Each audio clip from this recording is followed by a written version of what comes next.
Hello and welcome to this week's review on the My Hero Academia Vigilantes manga, and this week I'm reviewing the episode titled 2 as 1, and we kick off this review, as we always do with these reviews, by talking about the positives and the headline positives, all the big things I'll be discussing over the course of this video. I love just how odd this week's episode is. I like seeing the softer side to Eraserhead, and I enjoyed the artwork. Now, I will be blunt with you, dear listener, this is a review that might be shorter than some of the ones I've done recently. This is not because I did not like the episode, but because this is an episode which is a lot lighter, it's a lot more jovial, it's a lot more jokey. It's not really a major episode, it's just like little bits of knockabout fun. There is some deeper information here, and you know what? Here's the deal, whenever I say that a review's going to be shorter than usual, turns out it isn't, and sometimes it could be longer than usual, so we'll cross that bridge when we come to it. But in any case, this is an episode that is just bloody weird, and I love that. I mean, it's weird, it's the crazy, wacky, strange kind of weird that I honestly think this whole series, the main series and this, should lean into that craziness and that weirdness a lot more. Not to the extent that other series do when they kind of have their own wild and eccentric character and superpower designs, but with a series like this, just seeing those moments like this episode, I love it. And honestly, there's a part of me that doesn't even know where to begin with all of this. For people who are joining us for the first time, thank you for watching. Be sure to like, favourite and subscribe and all that stuff. But, you know, I don't like to do reviews that are linear. I don't like talking about a review of anything from the start of it to the end of it, you know, doing the nostalgic critic thing when effectively I'm giving a narration about whatever's going on screen. But, you know, let's start at the beginning here. This is an episode that starts out with Eraserhead and Oboro. They are doing a work placement thing. In the previous episode, Midnight said that she'd recommend them to someone or recommend them to somebody. And you know what? When I saw the title image, the title page image, and I saw the person that was stood behind, I thought that person at first was going to be like some kind of baseball themed hero. And I thought, oh, that'd be cute, that'd be fun. But then I saw the frilled collars, or rather the frilled sleeves, and I thought, oh, is this going to be like an Austin Powers thing? But no, it isn't. Look, oh, bloody hell. So they go to, there's a robbery at a bank or an accountancy firm or some kind of financial institution, and it's being robbed by a chain-smoking Majin Buu clone. Then our heroes come in and they bish-bash boff them about, and the villain gets away because Eraserhead couldn't use his quirk properly because smoke got into his eyes. And then we see who it is that they're doing this work placement under, and it's Prince, the singer from the 1980s. For anyone who's under a certain vintage, look up Prince, look up Purple Rain, 1999, Raspberry Beret, When Doves Cry, please. Brilliant artist, fantastic artist. And here he is! Alright, so it's not literally Prince, it's not literally him, it's just someone who looks a lot like him, with a hero name that very much takes after him. He was known as his royal purpleness. And here he is. And you know, here's the real kicker with this. I had this spoilt for me well in advance, and I totally forgot about it. And here he is. He's here. Someone was born with a Prince quirk, a quirk that made him into Prince, a singer from the 1980s. Or someone has decided to style themselves after that, because I guess in this timeline, Prince has long entered into the public domain. They are not literally, from a legal standpoint, they are not Prince, they are a legally distinct original entity. But good God, like, I have no idea how this is going to work in the anime. Like, let's just grasp the thistle here, let's address the elephant in the room here. In the first season of My Hero Academia Vigilantes anime, those giant kaiju monster attacks, in the manga, it's more overtly references to classic kaiju monsters. There's one that is very much Mothra. There's one that's almost literally Gamera. Yet when they did it in the series, the Mothra one was just a giant caterpillar worm thing, which, I know, Mothra's a moth, caterpillar, you get the idea. And in the anime, instead of having Gamera, it was a giant crab thing. which is a shame. I have a soft spot for Gamera, but in any case, they had to change it there because I guess they didn't want to risk getting taken to court by the people that Toho or whoever it is that owns the rights to it. Are they going to be brave enough to do a Prince parody? I will be honest, I don't know. I can't make that statement. I'm not a legal expert of any means, and let us be blunt, the laws on fair use are very different in Japan versus the rest of the world. You could probably get away with it in America or the UK or Western Europe, Eastern Europe, or pretty much anywhere else. Japan, I don't know, but I hope they go ahead and do this. And honestly, I would love to watch the dub episode version of it, the English language dub version of it, because the voice actor that's going to end up doing Prince is going to have an absolute field day with it, and I look forward to it. My God. It's a shame that Prince isn't still around, because they probably could have asked him to do it, which is a shame, but that's just the way that it is. I hope they do lean into it, and they really do play into that when that time comes, but this whole situation with Prince and the chain-smoking Majin Buu, this just underlines one of the things I do love about Vigilantes, with just how weird and strange and creative it can truly be. I wish that level of creativity was in the main series. I understand that at this point, well, it can't, because one, the main series has already ended about a year or so ago, and as far as the anime is concerned, it's in a very serious place, but even still, it feels as though after a certain point, the wilder, crazier, weird superpowers stopped appearing, and you started to pivot into more typical Saturday morning cartoon superhero superpowers, which, yeah, make for cool action sequences, but hey-ho, I really want to see the fight where the big, superpowered, big, bad, nasty, creepy, oh, blimey, Charlie, there go my trousers, look how scary that guy is defeated by someone who has a tap sticking out the front of the head. That's the kind of stuff I want to see in this series, but still, nonetheless, it illustrates the creativity that I love with this series, and this all helps to make for an especially largely light-hearted episode. Yes, in fairness though, there is still the deeper elements that we have with Eraserhead trying to learn to smile, and being told about the importance of doing that as a hero.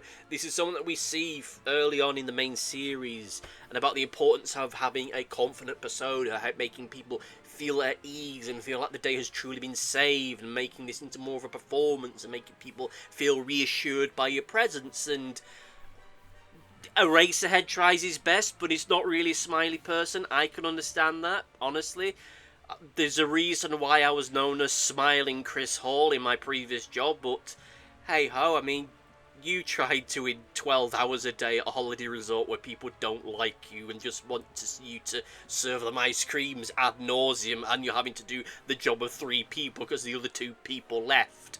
But in any case, my past adventures aside, it's an important bit for the character development. We do see him actually smiling, though once towards the end of the episode as a joke thing, as look, he's smiling, he's doing his best, and he smiles off camera when he sees the pictures of Sushi, and that's cute. A cute moment that helps to illustrate the softer side that exists within him, a side of him that exists in the side and to the shadows, because he is not a confident, socially confident person, which is something we'll probably see as time goes by. We also get the major plot point that this is the episode where he gets Oboro's goggles, which we all know where this is going. And again, this is all stuff that is a lot of setup and payoff. This is not a light-hearted well, it is a light-hearted episode, but it's not a filler episode, because there is stuff that's going on here, and it feels very much like it's setting up its stall for later things. We see this quite clearly, just as I say, the nervousness that Eraser has as far as being a hero. We are still seeing him at a very early part in his journey as a hero, only his second year into his studies at UA, and is still struggling to be the hero that the society that he lives in wants him to be. Now, of course, thankfully, at the end of the day, he does become a hero, but nonetheless, he's a very introverted and nervous person that's having to be extremely extroverted to put people at ease, be the smiling hero that the society needs him to be, and that's what he struggles with. And let us be blunt here. as nice as his friends are, as nice as as Midnight is and Ouroboros is, this isn't helping him. Like, this is the wrong agency for him.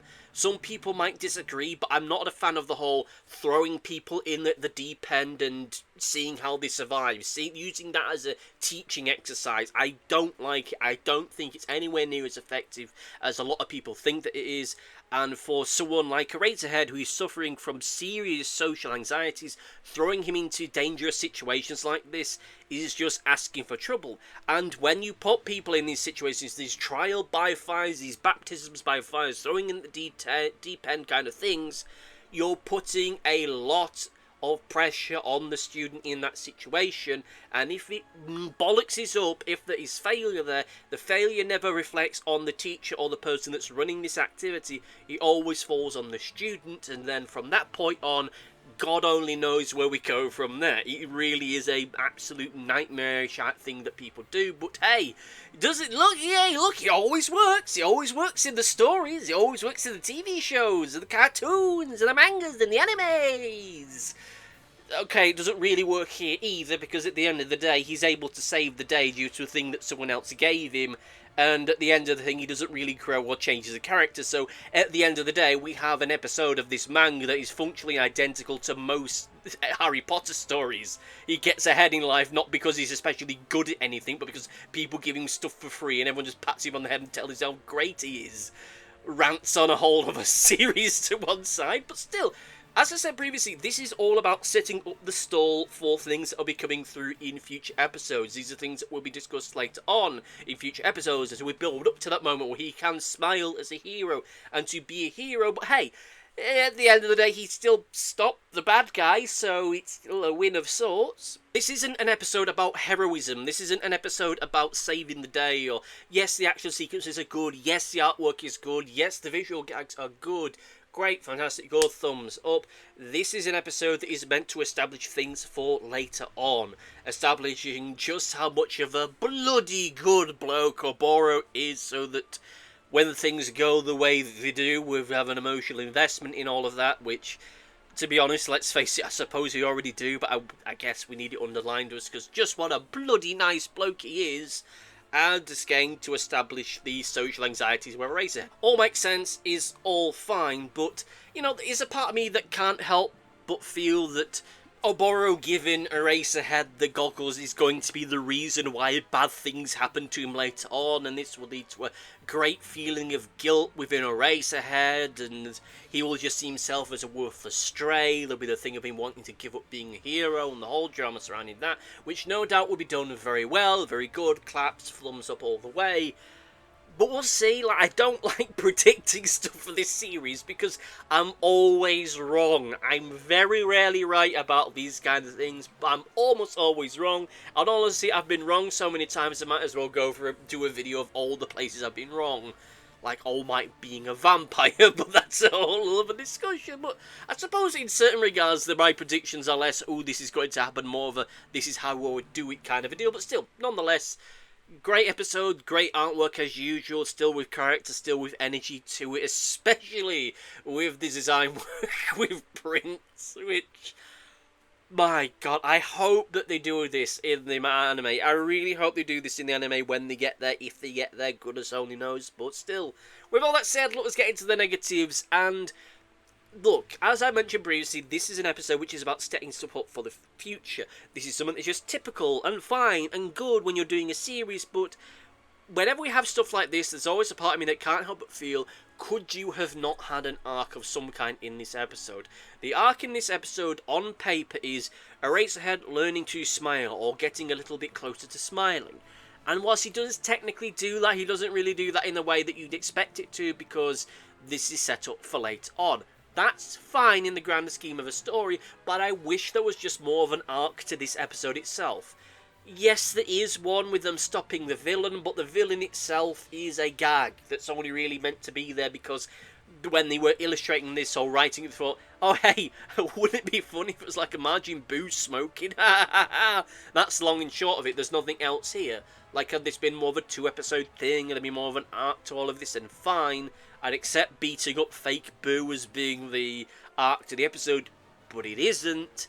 So that means that the episode, whilst fun, doesn't really have much of an arc within it. That's fine, because this is stuff that's setting up for later on, I hope. But still, could have been better. But with all that said and done, let's get to the overview and say that I bloody love this episode. I loved how wacky and weird and strange and odd that it could be. Yes, I would like to see it done, a stronger arc within the episode in and of itself, but I can't complain, because let's face it, we all know where this is leading, and anything that happens really in episodes like this is more about setting up for that, more so than it is about setting up for storylines within a given episode. That's just the way things go. But anyway, with all that said and done, let's get into Comment Corner!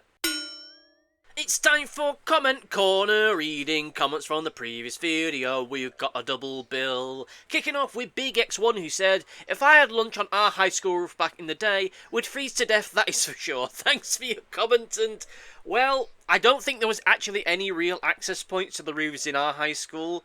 I think the only one that there might have been was, well, we'll say it was a bit of a rickety building, and if any of us tried to stand on that roof, we'd have gone through the bastard. So, you know, we just made do with other stupid shenanigans as mentioned in the previous video. And our next comment comes from Sergeant Gunner, who says, "Thanks video, thank you very much, and by all means let me know what you thought about this particular video down in the comment section down below. I know that this one's been a little bit weird, but, well, My Hero Academia Vigilantes is going through a bit of a weird spell. I have already read and reviewed the next episode, so I don't really know what else to say other than, well, leave comments and I'll bring it out in the end of the next video. Thank you all for listening. Be sure to like, favourite, subscribe, and all that kind of stuff. Thank you all for listening, and see you next time. Goodbye. Thanks for watching. Be sure to like, favourite, subscribe, click the bell, and do all the YouTubey stuff that YouTube wants you to do. Go on, it'll do me a power of good. Until next time, my friends, goodbye!